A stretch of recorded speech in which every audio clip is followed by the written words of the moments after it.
Greetings, brothers and sisters. This is the MrTreetopflyer, and we are the Altai Band, coming right back at you with another segment of our Living Permaculture series. It's a splendid spring day, May 20th, 2016. A year ago, we made our earlier segments that we called the Living Permaculture series right about this same time.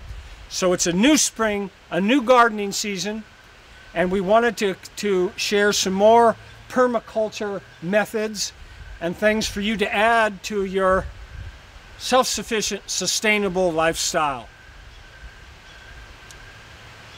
You can hear all the 5 elements in the background: wind, water, earth.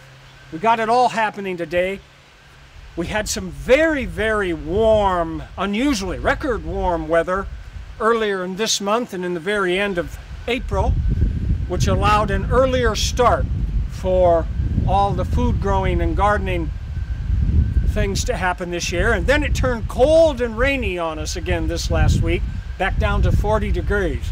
So today we broke through. We have the sun shining. The cottonwoods you see are dropping all their little cotton. The robins are out stealing all the worms. And we're going to show you some very important things. Now, in the beginning of the gardening season, if you're really serious about growing as much food as possible, or all your food like we do, you have to start many, many plants. We start maybe 1,000 plants a year over the course of the gardening season. Many of our permaculture clients do the same. So the first thing we're going to demonstrate today is how to make and create your own potting soil to start your plants that will be transplanted into other beds, or the same soil mixture that you would put into containers and pots to grow separately, whether it's on your back patio or out in open areas in your garden where you don't have permanent raised beds or some area that you're growing. To go buy enough commercially created potting soil for us and many people who, as I said, are dedicated to growing as much food as possible is a very expensive proposition. Nothing wrong with that, but it would be cost prohibitive to us. And part of the idea of permaculture and self-sufficiency is to reduce your cash expenditures and reduce the materials and nutrients and everything needed from outside your local growing living base, and not have to obtain them elsewhere. I have also found over a period of time that we can create better quality potting soil and soil for containers and even beds, raised beds and things like that, where there's not good natural growing conditions. We have found we can create much better soil through a combination of methods, and that's what we're going to show you today. As I showed in our earlier permaculture video, we like to start with that living forest soil, that top couple inches of forest soil that's been built over hundreds of years, that is rich in humus and humic acids and bioorganisms, microorganisms that are essential for soil fertility on an ongoing basis and are not depleted with every growing season. This is what you want in a permaculture approach for growing your food. So that's what I'm going to start with. And what you see here is I have a wheelbarrow, a container setting up here with a wire mesh screen. And I'm going to sift these materials into the wheelbarrow and mix them all up. And you're going to see how you can make your own potting soil for any application, whether it's indoor house plants, whether it's growing your food in the garden, whether it's for greenhouse containers and potted plants in a greenhouse, herbs, flowers, it doesn't matter. Now, there are certain things that you specifically want for growing different things, and you'll need to do a little research to check that out in terms of pH and certain nutrients that some plants need more than others. So I'm going to start here with some buckets of living forest soil. Now, if you look real closely at that, it is composted rotted wood mostly, and leaf litter, and all the organic matter that the trees naturally drop in their cycle. This is what you're starting with. Hundreds of years of decaying matter creating that top few inches of forest soil. Now, if you look around any place where there's a healthy, undisturbed forest, you need to ask yourself this question: how do these giant, magnificent trees here in the Pacific Northwest grow so well? How does the understory that is so lush and vigorous with growth grow so well? Nobody's tending this garden. Nobody's checking the pH. Nobody's adding outside nutrients, except the elk and the animals and the deer and the other animals that drop their nutrients into the cycle. My point is nature's tending that garden. And if it's left alone, it'll do it in a perfect balance. When humans start trying to do things, they're often outside that natural balance, and it begins to create a chain reaction of problems. Take that all the way to look at our modern industrial agriculture, which is an absolute disaster. It's a disaster biologically, ecologically, nutritionally. It's polluting the oceans, acidifying the oceans and the rivers and the water aquifers. It's a nightmare, and we're going to be paying, we are paying, and we're going to continue to pay a very big price if we continue. So this is showing you alternatives to a very destructive methodology. So this is kind of like cooking. I don't have an exact recipe or proportions, kind of, and I'll show you. So we start, and the idea is to sift out some of the coarser materials, rocks, sticks, things that you don't want in there, and I'm simply going to put it on the screen, and I'm going to do a little bit of work to work it down through the screen. The idea is to break it up, make it very crumbly, very friable is the term we use in agriculture, and fluff it up and make it loose. Now that's very important, not only for mixing all the ingredients together, but it's also very important because when you are putting soil into any container, the wind, I love it. Over time, as you water it, it tends to compact because it's locked on all sides in a container. It's not like a natural bed in the earth. So it tends to compress and become a little compacted, which can make it more difficult for the roots and the plant to get what it needs. So the idea is to keep it loose and crumbly and friable. You see I'm sifting out the things that are too big, and I'll keep an extra bucket and put that in and use it to fill in someplace. So I take that out. Now I'm going to do this in layers, so it's a little easier to mix. Now, last year we showed you how to make wonderful biodynamically activated compost. This is some of that compost that we made.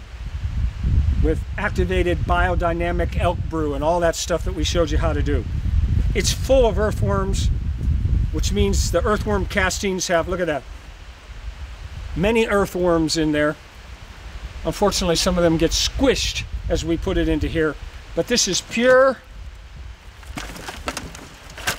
biodynamically activated compost. You can see eggshells from chickens. Now I'll work that in. This is a little wet because it's been so wet lately, so it takes a little longer to work it in. Now, if I'm making large volumes of this, a really nice tool to have is a portable cement or concrete mixer, which does the same thing I'm doing by hand here quickly, and is a lot less work when you have large volumes. This stuff is a little easier to work if it was drier.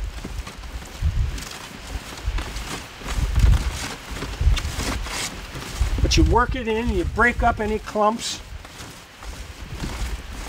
It's also going to be full, if it's full of composting worms and earthworms, it'll be full of their egg casings, which means many new worms will be hatching out in your beds or in your containers and continuing their endless work of creating fertile soil.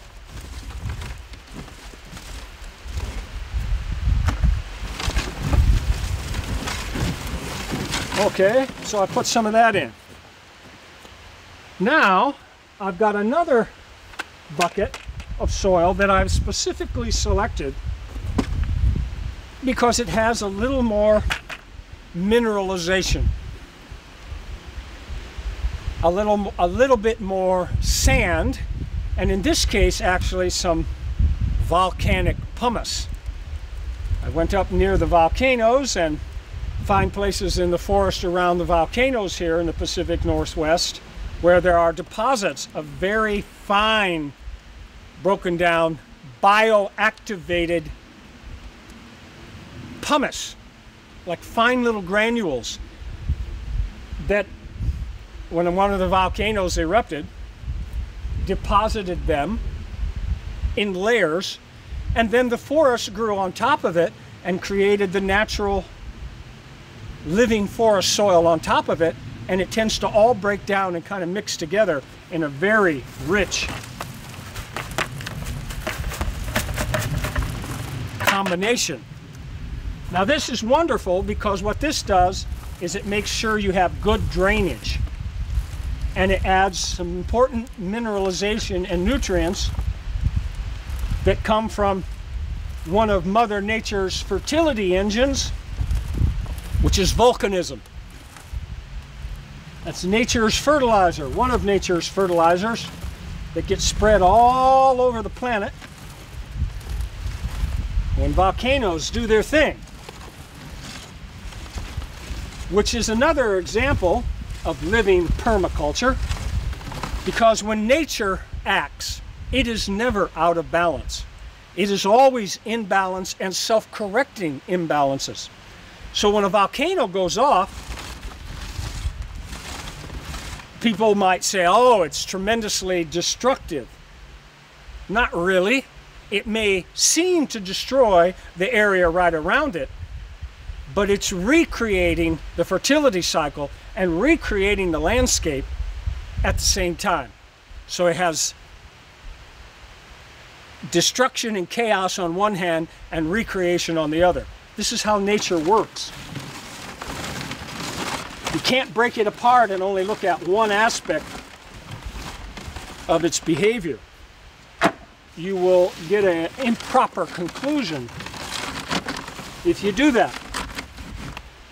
Okay, now I'm going to add one of my favorite things, meticulously collected elk manure. As you saw on our other permaculture videos, which I hope you will watch, we gather all the elk and deer manure we can get our hands on. It is phenomenal for building soil fertility. Their digestive systems put the perfect mix of microorganisms and beneficial soil bacteria into the soil. And it will continue to proliferate and keep a healthy culture of those microorganisms for growing your food. There's something about elk and deer that just makes incredible fertility, and it's never hot. It's not so high in nitrogen that it can burn tender little plants, which is very important for what I'm showing you today on how to make potting soil that you're going to start very small seeds, little seedlings, let them grow bigger, and you're going to transplant them. So, elk manure,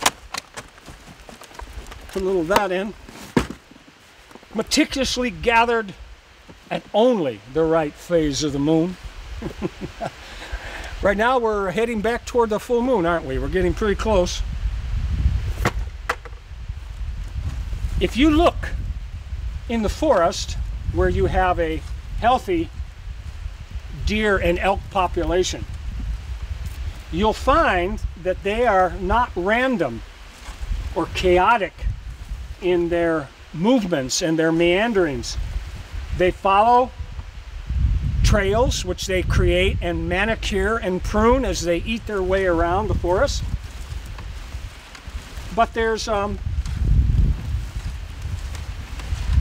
method to what they're doing. And we find also that they will actually lay down and bed down and chew their cud and drop their manure in certain specific places. And sometimes you'll find, if you dig down, that they've been doing their business there for a very long period of time. They can smell where they left their urine and their manure before, and they'll go there again and again and again. And you can find layers where it's built up very thick. Now, I know that might seem a little esoteric and a little intense for some of y'all if you're just backyard gardeners, but to real permaculture living people, you'll understand the importance of some of these things in realizing how all of nature operates with a special type of intelligence and instinct, and they're not really random in their behavior. Shake that off. Now I add another bucket of the forest soil. I'm doing it in the sequence so it's kind of mixed together in layers already. Makes it a little easier when I take the hoe to mix it all up again and really get it together. I'm going to add a little bit of perlite, which is a commercial product that many people use for potting soil. That's gypsum, the mineral gypsum, which is very good for plants, young plants, and helps hold moisture. We find that when we start plants with our homemade potting soil, they come up better, they germinate better, they start and grow faster, they have less transplant shock when you plant them into the garden. They are healthier and more vibrant and have bigger, healthier root systems, and they produce better. So that's one of the other reasons we are showing you how to do this, because it produces better results all the way along.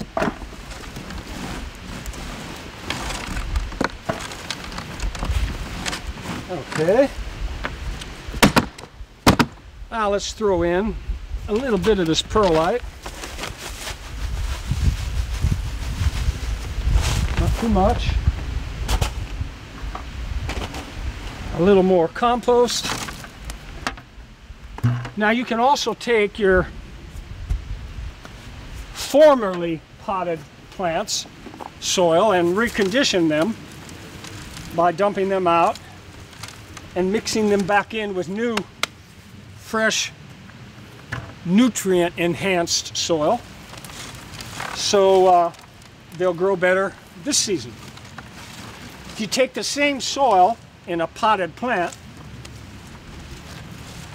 it will become depleted. You have to give back.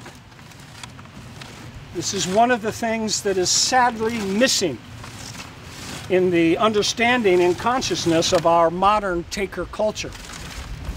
They don't give back to nature. They take, they take, they take, they take. And that's why we're in some of the very serious situations we're in. Ancient people, all indigenous cultures, understood. If you take, you must give back. This keeps balance, and you don't end up in a difficult situation.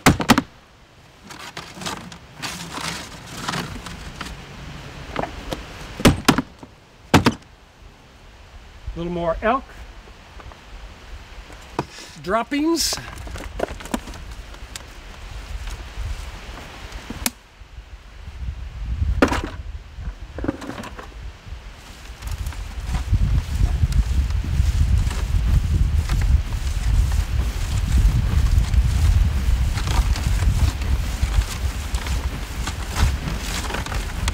Okay, now another thing, I'll show you an ingredient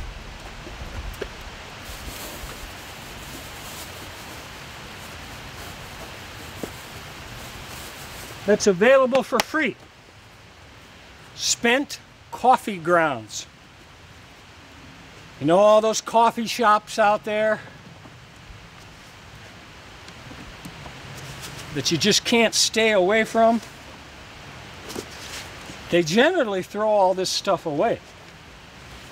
Spent coffee grounds are 17 to 20% nitrogen. And they give it off in a very balanced time release method. There's thousands of pounds of free fertilizer out there at all these coffee shops, just waiting for you to go ask them to save it, and you just got to come and pick it up.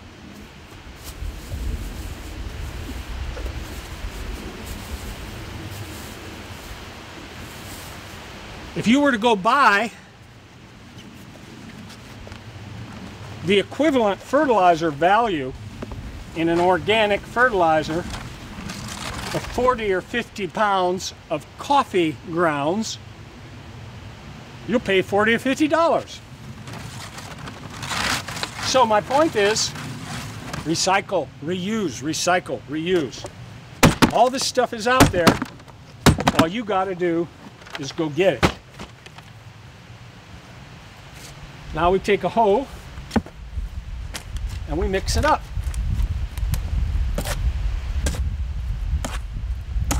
Now the coffee grounds are a little bit acidic, so you have to be careful not to use too much of them. Now we just chop it all up, mix it all up really well, mix that perlite in there.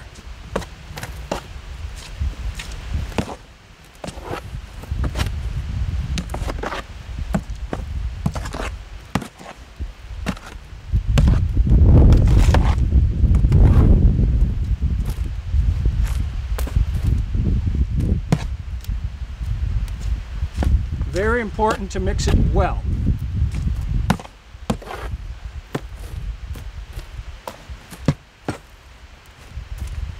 Okay. Now,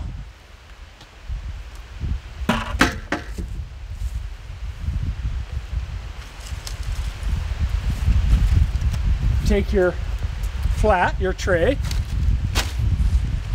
and start filling it in. Now, an important thing to mention here is that you need to pack it in your trays semi-firmly. Not too tight and too dense, because then it's hard for the fine little roots to get started. And not so loose that when you go to transplant, the whole little square of soil and roots falls apart and kind of fractures your root system. You don't want that either. So there's kind of an in-between between too loose and too firm. Now as you water your little seedlings, once they start, it will compact a little bit. And there you go. See that? There's a whole flat that you can plant anything you want. These are small little tray packs, good for lettuces, spinaches, beets, carrots, small things that are going to be transplanted. It helps if you have a greenhouse like that. This is a new greenhouse, by the way, that I designed for these people. I'll show you in a little more detail in a minute. All made out of recycled sliding glass doors, recycled salvage wood. It was free. All the materials were free except for the plastic glazing on the top. Salvaged recycled PVC pipe, salvaged recycled wood, sliding glass doors and windows, and you have a free, wonderful greenhouse. And it works really well. Temperature is almost up to 80 inside here. So then you take these and you put it in your greenhouse, put your seeds in it. Nature does the rest. So that's how you can make your own potting soil. I'm going to take a few of these larger containers now and fill them up to show you that you can do this for larger containers that you'll grow larger plants in. For instance, one this size will work very nicely for tomato plants or pepper plants or a cucumber vine, a cabbage, things like that. Herbs, seasoning herbs, cooking herbs, medicinal herbs, you can use smaller ones.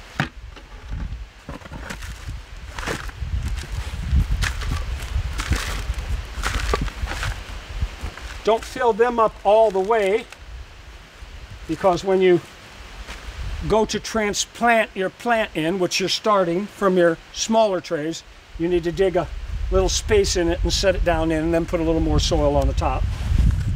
But you'll notice I leave this loose. I don't pack that. Just leave it loose. It'll compact on its own. You don't want it to get too densely compacted.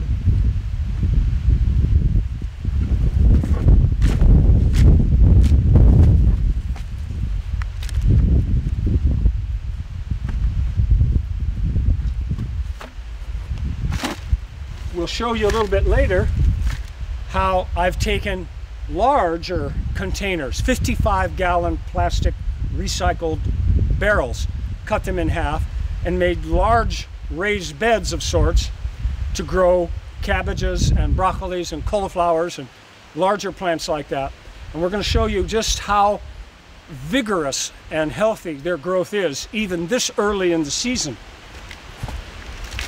Even with the weather being a little too hot early and then getting cold and rainy again afterwards, which tends to stress plants out a little bit.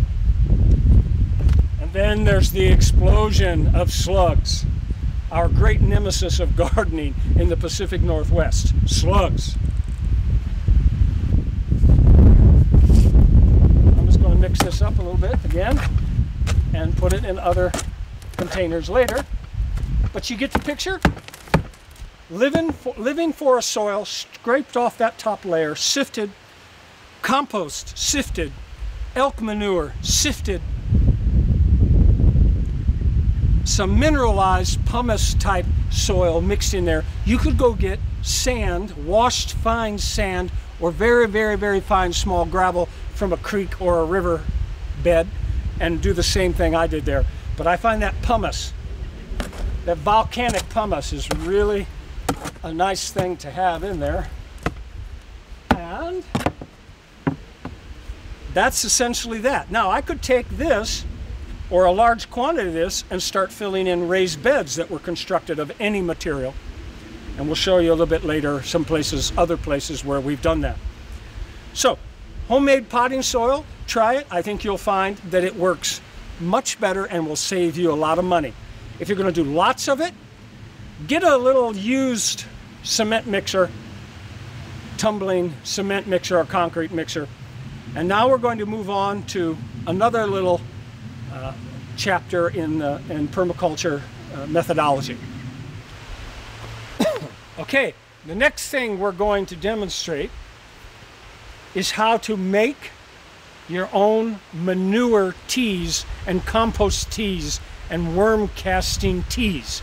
We call them teas, but they're nutrient solutions soaked in water that you can use to give your plants a real nutrient boost throughout the course of their life. We just showed you how to make your own potting soil, which you're then going to take and plant seeds and start very small plants. And when they get to the right size, you're going to take them out and transplant them, or maybe even leave them in larger containers. But you'll see there are certain stages of the plant's life to where they look like they need a little help. So you're going to give them a little boost in nutrition, kind of like when you're tired and run down, you've been working hard and stressed out and all that stuff. You need a little boost too. So a little recreation, a little outdoor activity, some superfood nutrients, vitamins, minerals, whatever you need. It's the same kind of thing. What I like to do, and what we've shown many of our permaculture clients how to do, is to take trash barrels or recycled 55-gallon drums, any sort of containers, 5-gallon plastic recycled buckets, fill them with good natural spring, river, or lake water. Not city water with chlorine and fluoride and prescription drugs and who knows what. You don't want that. You want the best, natural, cleanest water. Well water, good well water, water from a good aquifer. Fill up the barrel, and then you're going to be taking, I like to use, reused, recycled burlap bags. Many different kinds of products come in them. You want to try to make sure they're not sprayed with any sort of insecticides and fungicides and all this nasty bioterrorism, which is what it really is. And you're going to place your manure. Here, I'll put in some elk manure like you saw us use in our potting soil, and some well-composted rabbit manure mixed with bedding straw. And you're going to fill up in your burlap bags some of this manure combination. Get it all together there. And you're going to tie it, and you're going to suspend it and soak it down in the barrel. You'll see what I have right here is an example of that. I simply tied it onto a piece of scrap metal so that it will stay soaking in the water. Now, if you come and you were to look at this water very close or under a microscope, you'll see that it is exploded with biological activity. And it's turned green. That's what you want. That means natural blue-green algae is now starting to flourish and grow in this water. Blue-green algae is nature's nitrogen fixture at the very beginning of the biological chain. So when you take manure teas and water with both a blue-green algae nitrogen fixing population and add it to the beneficial bacteria and the nutrients and the everything that's enhanced in the animal manure, and you make a tea that you can dilute in many different concentrations. You can use that to spray on your beds. You can use it to water your plants directly. You can use it as a foliar spray once they get bigger to actually spray on the foliage, because the plants will absorb nutrients this way. You have to be careful with that though. Sometimes that can create some problems. Better to water right on the soil around the roots. But this is how you take these nutrients and put them in water where they're most easily absorbed by the plants. What I like to do, and what we advise and show people how to do, is to station these barrels all around their growing space, all around their garden, all around their greenhouse, whatever it might be, so that you always have some nutrient enhanced water to fill up a watering can and periodically water your plants with this to give them that nutrient boost they need at certain times, or to enhance their growth, or just before they begin to fruit or blossom at various stages that are good for adding fertility to the plant. Excellent for greenhouses. And then water with just regular water in between. You don't want to overdo it on this. You got to watch. Sometimes you can overdo it and the plant will have maybe so much nitrogen that the plant will grow very, very big, but you won't get as much production of fruit or vegetable or what you need. One of the reasons I like rabbit manure to do this and earthworm castings is because they are very balanced in all the nutrient values. It gives you everything needed in a very balanced manner. As in contrast to, say, chicken manure, which is very high nitrogen and not so high in the others. Be careful with high nitrogen. It can be too hot for delicate plants when they're small. You always want to take your high nitrogen manures and compost them for a longer period of time before you use them. There you are. Manure tea, earthworm castings tea, compost tea. You can take your composting worm filled compost and make a tea out of that. Fabulous. You can mix in the EM, the effective microbes type solution. It helps break down all the matter really quick. And one of the reasons I like to put it in a burlap bag first is it keeps the particulate matter and the larger chunks of stuff out of the water. Because you can also take the little pump sprayers and go around and spray this. But they get clogged up very quickly if you have too much larger matter in there. So we always then take this water, pour it through a very fine mesh screen before we put it in a pump sprayer to go spray beds or anywhere you want to do it. This is a dramatically effective way to increase the fertility of your entire land, your entire growing space, as well as individual plants, whether they be in your house, on your patio, in your greenhouse, or in your garden, or on a larger scale agricultural type situation. This is what organic and biodynamic agriculture is all the way about. Well, I think that does that pretty completely, and we're going to move on to the next thing we'd like to show. Okay, coming right back at you again. A little more explanation about this greenhouse I constructed for these people and how you can use it in applying permaculture principles. First, as I said before, it's all reused, recycled, sliding glass and glass doors and in frames. They are available everywhere. I'm also a builder, so I'm always watching for these kinds of things. And you can pick them up. The wood was all recycled as well. PVC pipe was recycled. That was it.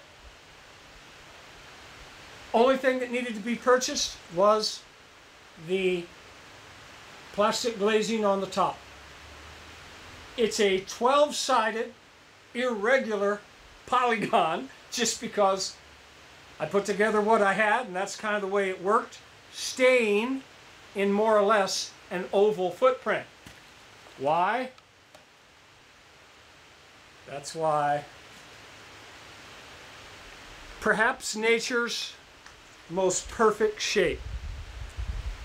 The chicken egg. Or the guinea egg. The egg. Notice there's a slight difference. The guinea egg is a little more pointed. They endlessly fascinate me. They have been very thoroughly mathematically and engineering studied. Perhaps the strongest possible shape, most efficient shape, and a remarkable creation to me simply because you tell me how a chicken or a guinea, from the food it eats, can alchemically transmute enough calcium to make the shells on these eggs. And lay one every day, just about, for 7 months out of the year. The guinea eggs are so hard, you can almost not break them. For instance, I can take this chicken egg, I can break that one fairly easy.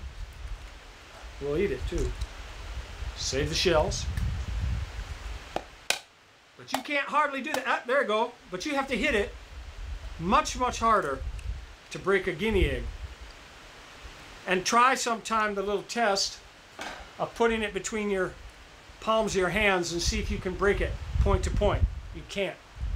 Remarkable shape. So the footprint is kind of a oval shape, but I put together on 12 sides because that's the glass I was able to salvage. The permaculture principles I want to talk about also in here is growing in multi-levels, multi-stories. You have small potted plants down on the ground, larger potted plants that will grow a little taller, a medium height, and tomatoes and cucumbers and eggplants and what else is in here? Things like that will eventually grow all the way up here. And of course, heat rises, and a greenhouse, the upper part gets very hot.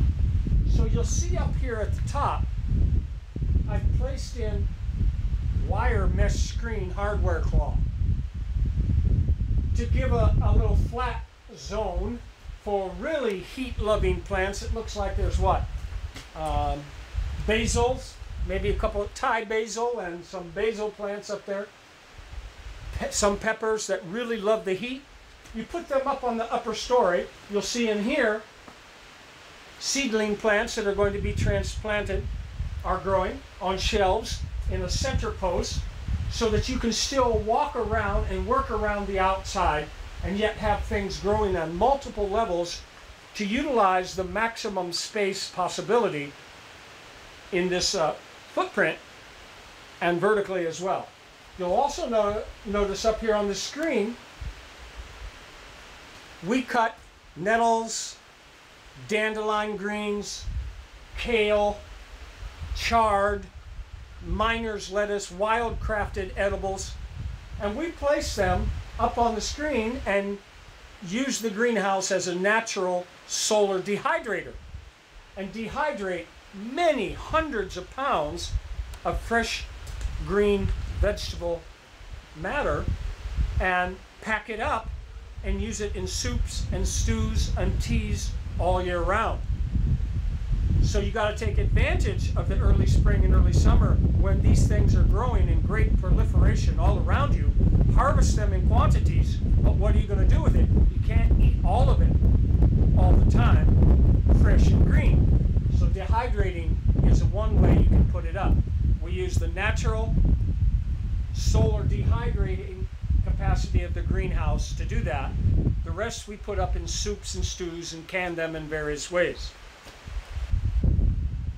So that's kind of what's happening here. And so with the camera, you'll get a little tour now. She'll show you how this is constructed. It's pretty simple, and it works very, very, very well. There's always a few frogs in here hopping around. You want to encourage natural predatory things that eat insects that might harm your plants, like slugs, earwigs, aphids. Ladybugs are good for that, things of this nature. All right, so that's our solar greenhouse space demonstrating some permaculture principles. Okay, so the next thing I want to show you is the logical progression of what we have just previously showed you. How to make your own potting soil and or make your own soil to fill into larger beds. This is an example. I want you to see what you get with that combination of living forest soil, homemade bioactivated biodynamic compost, worm castings, composted poultry manure and bedding, mixed all together, placed in recycled 55-gallon plastic drums, cut in half, and plants that were started from seed in the same greenhouse you just saw, and then transplanted very early. Now, this is, I said, May 20, 2016. To have red cabbages at this size is a tremendous achievement. Look at the luxurious growth you have on lettuces and cabbages. Now, these are a long season red cabbage. These cabbages will not be harvested till the very end of the summer, August or early September. So this is a long season cabbage, and they generally grow very, very slowly. They're not a fast producing cabbage like some of the other green ones. Look at the size of these. Look how vibrant they are. And it's a perfect demonstration of what that type of soil building and soil fertility can give you by only May 20 in an area where most people would say you can't grow anything until June. So the proof is in the pudding, as my mama used to say. Okay, we're now going to move on to showing you some mushroom production techniques.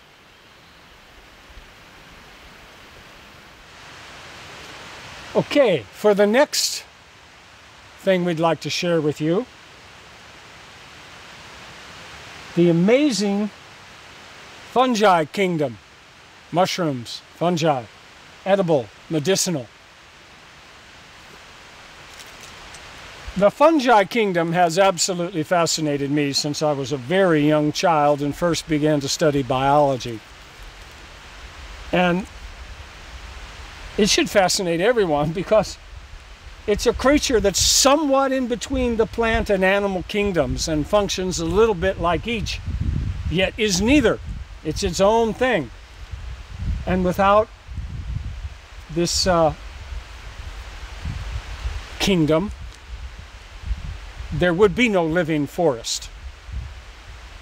It interfaces with the trees and the soil and creating the soil and is part of the biodiversity of a living forest. For instance, these alder trees, magnificent red alder trees of the Pacific Northwest, they are the first, one of the first species to regenerate a forest. And they grow very, very rapidly, creating a canopy, creating deciduous foliage that falls to the ground and rots to become soil, creates that fertile living soil we've been talking about. But down in their roots, as their roots spread out, are nodules, little nodules that fix nitrogen in the soil and interface with bacteria and fungi in the soil to create the fertility necessary to grow the succession stages of the forest, to give you these magnificent fir trees and cedar trees and big leaf maple trees. The big leaf maple and the alder will come in first. If you clear cut an old growth forest and you immediately plant in hybridized Douglas fir single monoculture species that you want to market again in 30 or 40 years, you're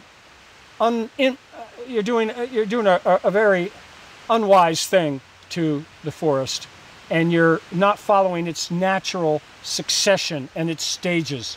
And if you do that 2 or 3 times, you're basically destroying the soil and destroying the forest, and it won't produce anything very well at all. If you don't believe me, look at some of the wood out there on the market today. As a builder, I can tell you, the growth rings are so fat. 1/2-inch growth rings, it's grown so fast, hybridized, monoculture, doesn't grow under a canopy, it's virtually worthless wood. So that's I'm kind of going on a divergence here, but there's a reason for it. The fungi kingdom is all important. Obviously, there are many, many species of edible and medicinal mushrooms. We're just beginning to rediscover some of the extraordinary medicinal properties of many species of mushrooms, because that knowledge has been lost by the destruction of all the indigenous and ancient cultures all over the world who knew this and who used these things for thousands of years, particularly for the immune system and anti-cancer properties, vitality, strength, endurance for athletes. Some of these species have phenomenal nutrients and value for that. So I've always been interested in growing them and helping other people grow them. So this is a demonstration of how you can create your own mushroom production setup in a obviously very shady area. You see, we're over here in the dark. Too shady to grow any of your typical garden vegetables, but perfect for this. So the idea, the principle here in living permaculture is living in a forest full of food. And the outer perimeter of a permaculture principal property is hopefully a forest that you interface with for harvesting wild species of mushrooms, firewood, other things. So the particular species of wood we're using here to demonstrate this today is both alder and a few maple. These trees are very good for producing mushrooms, and you'll see the rotted, fallen ones that are in the forest are among the first to be colonized naturally by the fungi kingdom. I do not believe in cutting live good trees for anything unless you absolutely have to. So I take trees that have been brought down by the storms in the winter and fall, and I cut them up into various lengths. There are many configurations in how you can stack them, but basically you're cutting them, stacking them in a shady area, keeping them up off the ground. I use recycled pallets here, and you drill holes in the surface with a 5/16 to 3/8 inch drill bit, because what you are getting is little wooden dowel plugs that have already been inoculated with the fungi spore. Can you see that very clearly here? And by the way, this is from a local Thurston County company, very famous, Fungi Perfecti, who makes these species available for people who want to grow all types of their own mushrooms. So you buy these little wooden dowel plugs and you drill holes. You drill holes in the surface or the end grain of the wood, and you tap them into place, just like so.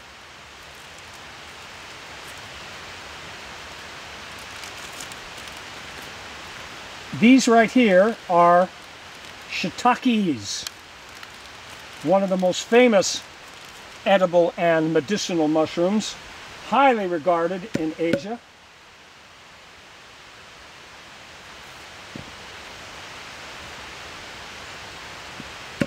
And you tap them in place in the holes that you drill,